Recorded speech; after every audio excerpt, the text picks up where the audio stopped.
Hello বন্ধুরা, এটি simple লাইফে একটা ছোট্ট ভিডিও নিয়ে আসলাম। আজকে আমি বানাবো ডিম ভাপা। তো ডিমগুলো দেখো আমি কিভাবে ডিমগুলো সিদ্ধ করে নিচ্ছি। নেওয়ার পরে আমি একটা মশলা বানাবো। তার জন্য আমি সর্ষে, পোস্ত, সাদা সর্ষেও নিয়েছি, কালো সর্ষেও নিয়েছি আর একটু পোস্ত নিয়েছি।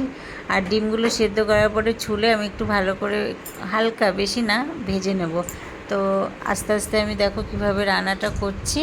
তো প্রথমে মিক্সির মধ্যে আমি মশলাটা একটু করে নেব। তার জন্য আমি সর্ষেগুলো দিয়ে, ভেজানো সর্ষে পোস্তটা দিয়ে দিলাম।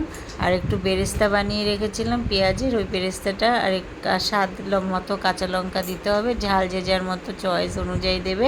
একটু টক দই দেবো, তার সঙ্গে দেব একটু হলুদ আর একটু সর্ষের তেল। তো দেখতে থাকো, এই সর্ষের তেলটা আর হলুদটা দিলে আর একটু লবণ দিলে কি হয় না, তেতো ভাবটা থাকে না। তো একটা স্মুথ পেস্ট করে নেব। তো আমি অলমোস্ট আমার এই পেস্টটা দেখো আমি স্মুথলি করে নিয়েছি। এবার একটা টিফিন বক্স নেব, ওর মধ্যে মশলাগুলো, পুরো মশলাটাই আমি ঢেলে দেবো।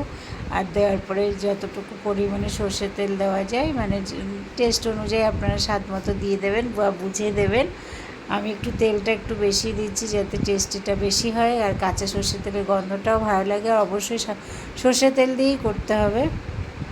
স্মুথ পেস্ট বানিয়ে নিলাম, দিয়ে ডিমগুলো একটা একটা করে দিয়ে দিচ্ছি।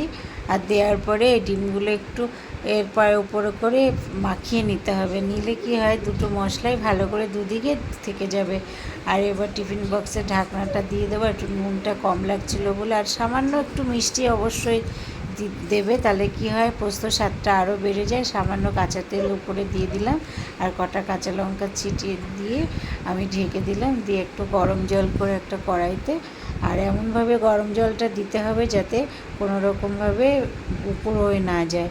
তো আমি 10 মিনিটের মতো রেখে দিলাম।